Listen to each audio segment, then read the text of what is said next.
Les doy la más cordial bienvenida a Entérate, el espacio de difusión de las actividades institucionales, académicas y de actualización del Tribunal Electoral. Hoy les invito a que permanezcan con nosotros en las actividades realizadas en la presentación del libro El constitucionalismo ante el control de convencionalidad, su debate actual. En esta oportunidad les compartiremos la segunda parte de la ponencia dictada por Francisco Javier Sandoval López, magistrado del Tercer Tribunal Colegiado en materia civil del Primer Circuito, para después escuchar la presentación de Indalfer Infante, ex consejero del Consejo de la Judicatura Federal, evento moderado y presentado por el magistrado Constancio Carrasco Daza, presidente del Tribunal Electoral del Poder Judicial de la Federación. Con estas interpretaciones les invitamos a que nos acompañen a las ponencias de esta presentación. Comenzamos. México ha inclusive llevado casos a la ONU y los ha ganado. Ahí está el caso Avena, por ejemplo, ¿no? Efectivamente, el caso Avena, pues es yo creo que es el ejemplo del problema que ven los soberanistas. Tenemos un caso en donde va a México, ve que están ejecutando mexicanos en Estados Unidos porque cometieron determinados delitos, pero a quienes no se les proporcionó la asistencia consular. Y hay un tratado internacional que dice que se les debe de proporcionar asistencia consular. Va y lo gana, pero lo gana solo en el papel, porque Estados Unidos sigue ejecutando mexicanos y tiene a varios en lo que ellos llaman el road death, pendientes, ¿no? Y cuando va a México y reclama ante los organismos internacionales y le reclama a Estados Unidos, oye, pero yo les gané el caso y todo, está esta lista larga de connacionales que no recibieron asistencia consular y los estás ejecutando. Bueno, lo que hace el gobierno federal es mandarle una nota a los gobiernos locales, porque aquí se trata de reos que están sujetos a la jurisdicción local. Entonces les manda una nota. Oye, mira, celebramos el tratado, ya perdimos ante la ONU este asunto, hay que respetar la vida de estas personas. Y las respuestas son, por ejemplo, en el caso del gobernador de Virginia, pues lo siento mucho, pero este es un tratado que firmaste tú, Poder Federal, yo no lo firmé, yo no lo suscribí y no me obliga. Bueno, cuando nos paramos frente a ese nivel de compromiso internacional y les decimos, bueno, sí, acepto que someterme a la jurisdicción internacional y que ahora la Corte Interamericana de Derechos Humanos pues venga y me diga cómo debo de hacer la Constitución, dicen los soberanistas, pues se corre el riesgo de que la Corte Interamericana pues pueda venir a tomar las decisiones que anteriormente tomaba la soberanía nacional y nos obligue a levantar este tipo de restricciones sobre derechos humanos, ¿no? Particularmente preocupa, pues, por ejemplo, el asunto de los ministros de culto, ¿no? Pasaría el día que los sacerdotes fueran a decir, oigan, yo reclamo mis derechos humanos, a mí no me dejan que me postule para ocupar un cargo, ¿no? Y que viniera la Corte Interamericana y nos dijera, oye, México, estás infringiendo ahí algún derecho humano fundamental y Oye, pero es que yo tuve una guerra de reforma, la separación Estado-Iglesia es una piedra fundamental en mi sistema constitucional. Pues sí, pero es violatorio de derechos fundamentales, ¿no? Oye, pero es que ellos irían en situación muy ventajosa, no podría haber equilibrio. Bueno, esos son los riesgos, eso es lo que ven los soberanistas cuando alzan la voz en contra de que el control de la convencionalidad o el bloque de constitucionalidad sea tan planamente horizontal, ¿no? Y esta tendencia, pues finalmente ha progresado, de alguna manera ha preocupado a la Suprema Corte de Justicia de la Nación, y es la que finalmente se refleja en esta tesis, en estos criterios que resuelven en la contradicción 293, diagonal 2011. El libro que hoy comentamos verdaderamente hace un estudio científico de este criterio de la Suprema Corte, que desde luego no puede apelar a todas estas razones que les platico yo aquí, que imagínense cómo se vería una sentencia de la Corte resolviendo esto, pero que sin embargo están ahí en el ánimo de los partidarios de uno o de otro punto de resolución. Creo que es un tema que da para mucho. Definitivamente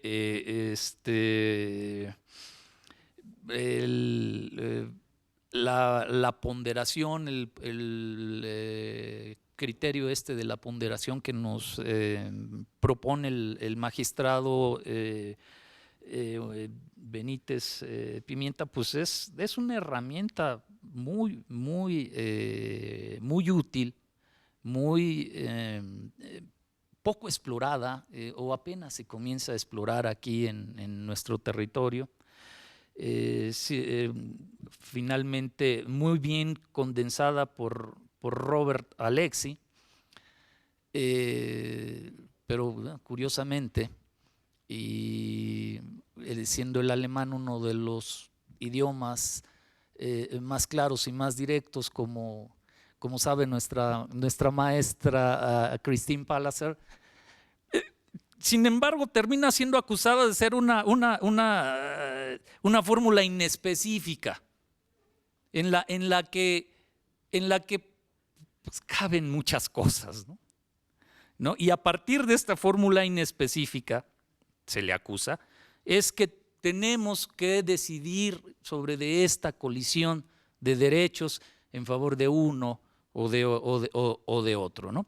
Entonces, ciertamente, bueno, creo que el tema que hoy comentamos se inscribe en ese debate harto discutible, toma una postura claramente por el extremo internacionalista y desde luego pues, con argumentos muy sólidos, como los que ya mencionaba el magistrado Benítez Pimienta, ¿no?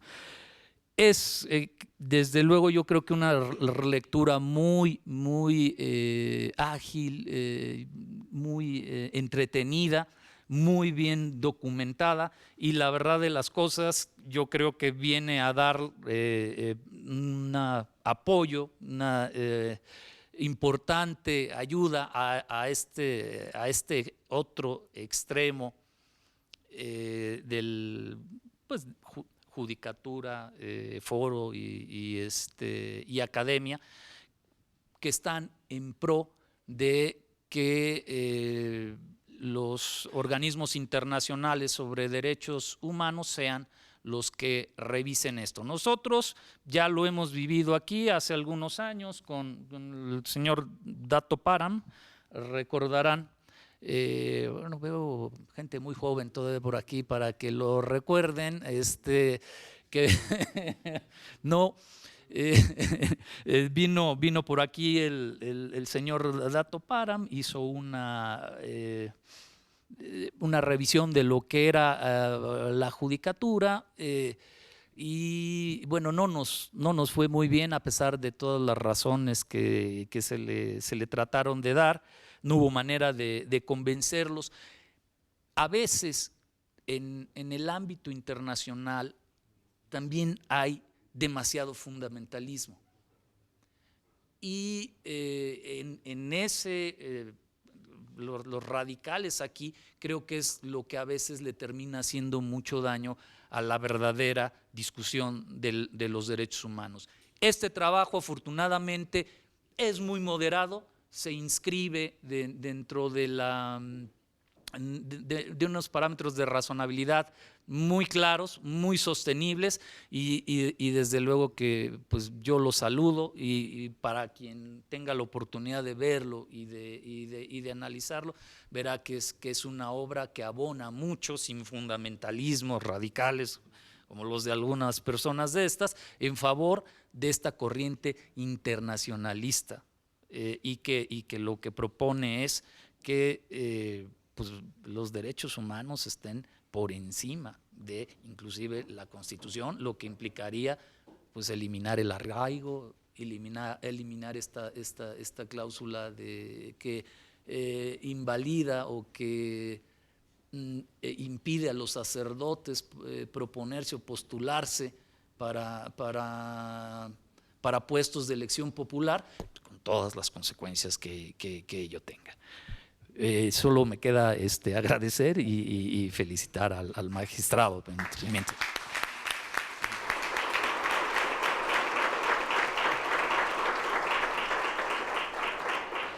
Agradecemos las palabras del magistrado Francisco Javier Sandoval López y bueno, pedimos muy respetuosamente los comentarios del magistrado Indalfer Infante González, por favor.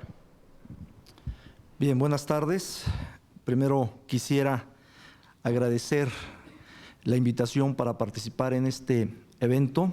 Es para mí un privilegio pues integrar esta mesa junto con distinguidos juristas, amigos, Constancio, a quien respetamos y apreciamos muchísimo, con Francisco, con Benítez Pimienta, que efectivamente tenemos muchos años de conocernos y ambos sabemos perfectamente de nuestras carreras. Y yo creo que eso es un primer elemento cuando uno analiza el trabajo de un compañero. Y cuando Jorge me pidió que participara en este evento, por supuesto que sabiendo de su calidad jurídica y todo el empeño que pone en su trabajo, sabía que esto podía ser, aunque el tema no fuera sencillo, podría parecer sencillo participar en esta presentación del libro. Efectivamente, yo creo que desde el título de la obra es bastante sugestivo. Podríamos pensar que sobre este tema se ha escrito bastante, pero como lo dijo el magistrado Sandoval, nada está agotado y entre más se escribe parece que necesitamos de que se siga escribiendo y se siga comentando este tipo de asuntos. Bien, decía yo que el rubro es bastante sugestivo porque ¿cómo lo integra Jorge Benítez? Trata de explicar o de encontrar las razones de la actuación seguramente de los juzgadores mexicanos a este nuevo entorno del control de convencionalidad. ¿Sí? Y precisamente él habla de un constitucionalismo. Y yo lo primero que deduzco, y lo confirman cuando empezamos a leer el libro, como dijeron en otra presentación a la que asistí, no les voy a decir todo para que tengan oportunidad de adquirirlo y lo tengan en sus bibliotecas o en su escritorio, ¿verdad?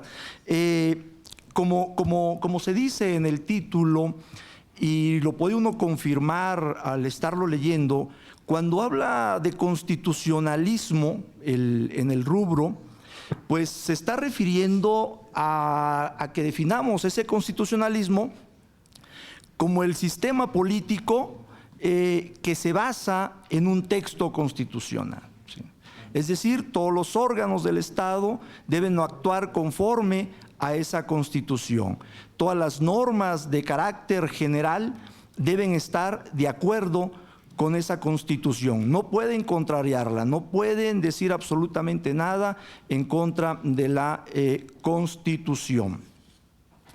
Y, por supuesto, se está refiriendo al constitucionalismo clásico, o sea, no podríamos entender que se está refiriendo al constitucionalismo actual, sino a un constitucionalismo clásico, aquel que está inscrita en las constituciones del siglo XVIII y del siglo XIX, donde podríamos encontrar decisiones de cortes constitucionales que no se ajustan a la Constitución, que dicen que que no se ajustan a los tratados, sino que la Constitución es la ley suprema.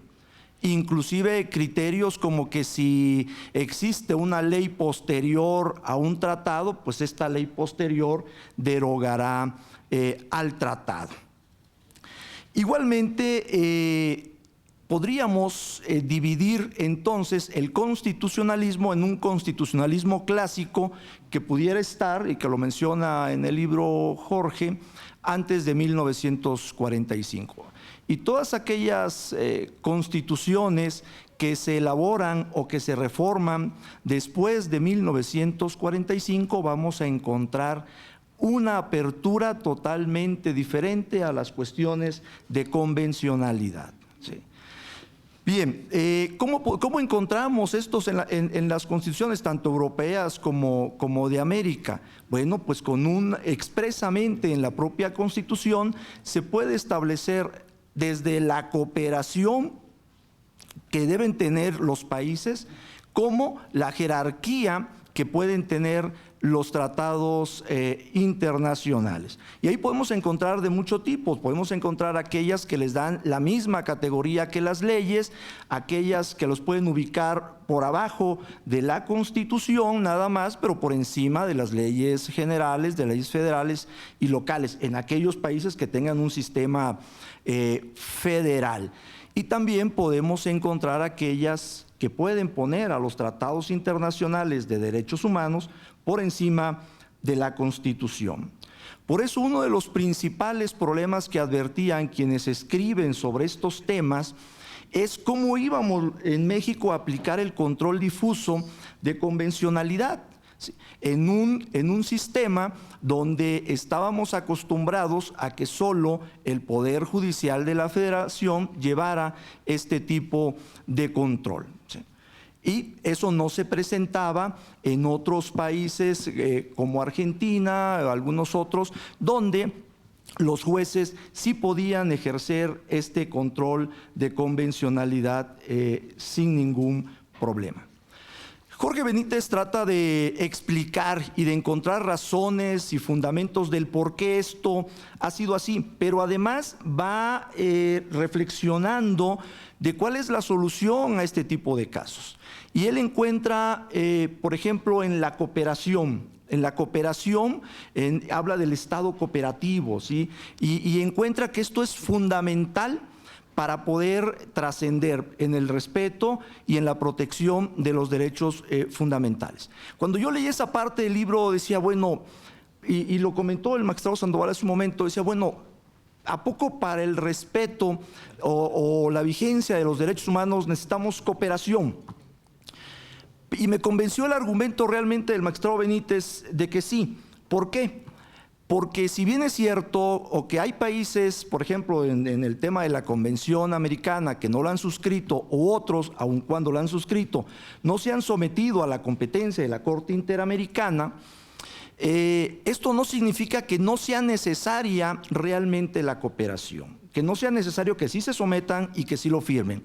Y me convenció por lo siguiente, porque por ahí lo dice, o lo deja entrever, que el tema de los derechos humanos es un fin de la humanidad. Y si nosotros vemos el tema desde ese punto de vista, entonces todos estaríamos interesados en que el respeto de los derechos humanos se dé de manera internacional. Es decir, no se cumple la finalidad de la humanidad con el hecho de que en determinado país diga: yo no suscribo una convención o yo no me someto a la competencia de un ente supranacional porque en mi país se respetan los derechos humanos.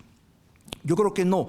Sí es necesario que exista esa voluntad de poder participar en las convenciones, porque además el detalle es que solamente ellos se califican.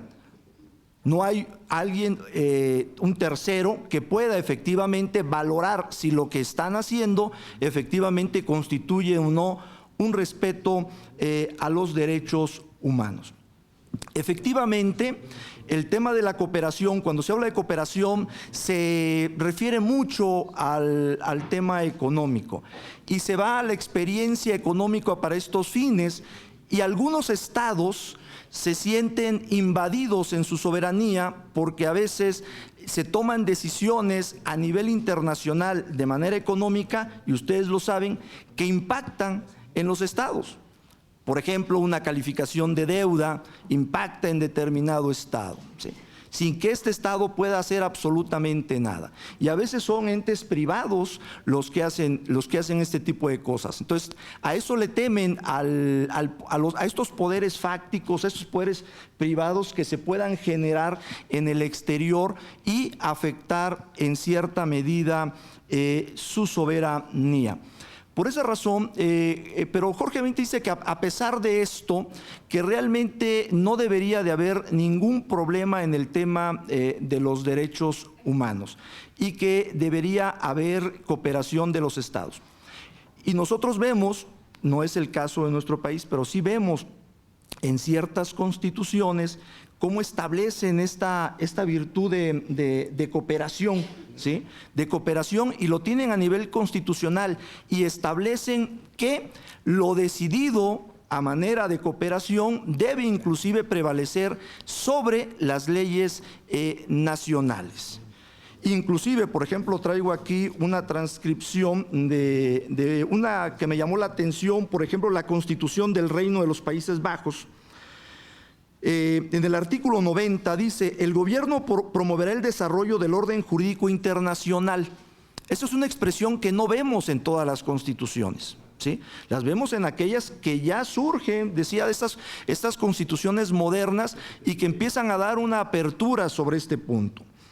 Dice en el artículo 91, en el inciso 3, cuando un tratado contuviera estipulaciones que deroguen la Constitución o que impongan la necesidad de tal derogación, se requerirá para su adopción por las cámaras una mayoría de al menos 2/3 del número de votos emitidos.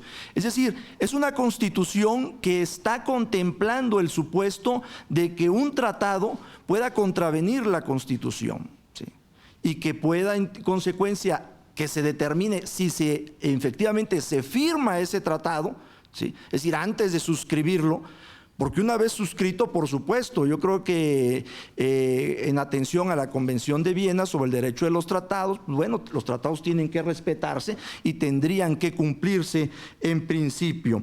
Dice el 94, vean lo interesante, y que entiendo que es una situación de atender directamente al tema de los tratados y de que esto se apliquen. Dice el 94. Los preceptos legales en vigor dentro del reino no serán de aplicación si la aplicación de los mismos fuera incompatibles con estipulaciones de tratados. Y a veces queremos nosotros que nuestra Constitución nos los diga así de claro, ¿sí? O sea, en lugar de yo creo que implícitamente podríamos irlo desprendiendo de las propias constituciones. Dice, y de acuerdos de organizaciones internacionales de derecho público que obligan a toda persona. Es decir, no tan solo un tratado, no tan solo una convención. Una vez convenido que se establezca un órgano supranacional, los acuerdos que emita este órgano supranacional serán obligatorios para ese estado, obligarán también a las personas de ese estado, ¿sí? Y vean esto que también es bastante interesante. Cerrando, me parece, esta Constitución, la pinza para regularlo de manera completa, dice el 120. El juez no juzgará la constitucionalidad de leyes y tratados. ¿sí? Y con esto le da vigencia a los tratados para que nadie los pueda tocar en ese sentido. Y nosotros sí cuestionamos, y ese es un gran tema, precisamente el tema que se estaba comentando y que se maneja en el libro de la contradicción de tesis 293/2011, pues tiene que ver con algo parecido a esto, ¿sí? Es decir, con el tema de las restricciones. Y entonces resulta que los tratados solamente se pueden aplicar si están de acuerdo con la Constitución. Si no están de acuerdo con la Constitución, no se van a poder aplicar. Y entonces se establece una regla, y al analizar un tratado o la aplicación de un tratado, tenemos que ver si cumplió con ciertos requisitos, si efectivamente fue suscrito en los términos que lo establece la ley y si fue ratificado por el Senado. Ese sería un requisito. Y el otro requisito que tendríamos que analizar es si el tratado se encuentra de acuerdo con la Constitución. Y ahí es donde ya el Estado o el tribunal o el juzgado pues tendría esa facultad para poder decir pues no se encuentra de acuerdo o contradice la Constitución y entonces no lo puedo aplicar, ¿sí? La de Guatemala es una de las constituciones que refiere que los tratados, por ejemplo, estarán por encima de la Constitución.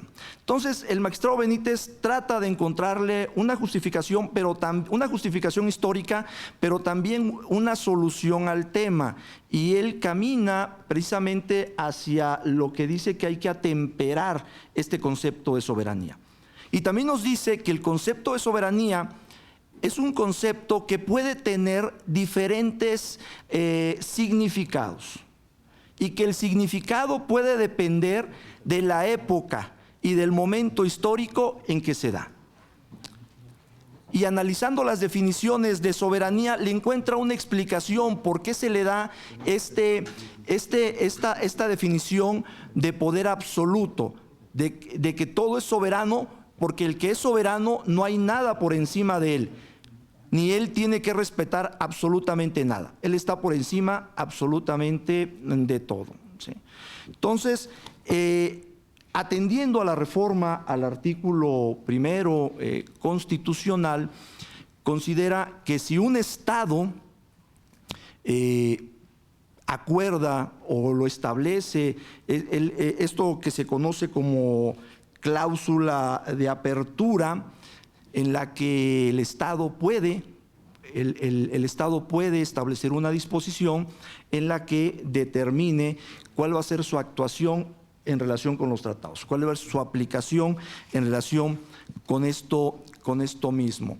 Y en el caso considera que no hay ninguna afectación. Aquí se hablaba hace un momento también de si los estados podían perder soberanía por aceptar un tratado o por aceptar que sus actos fueran revisados por un órgano supranacional, o inclusive que sus habitantes o sus autoridades tuvieran que sujetarse a disposiciones o acuerdos emitidos por esos órganos supranacionales.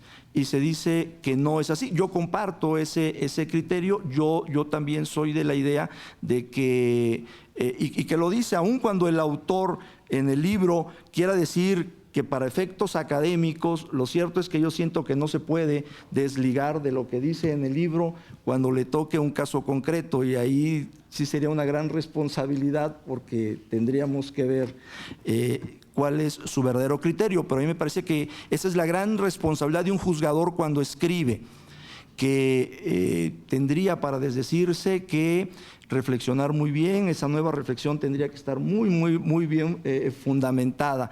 Pero yo opino lo mismo, es decir, a mí me preocupa mucho este tema cuando surge la reforma y antes con la decisión del caso Radilla. Por supuesto que los jueces tuvimos muchas dudas.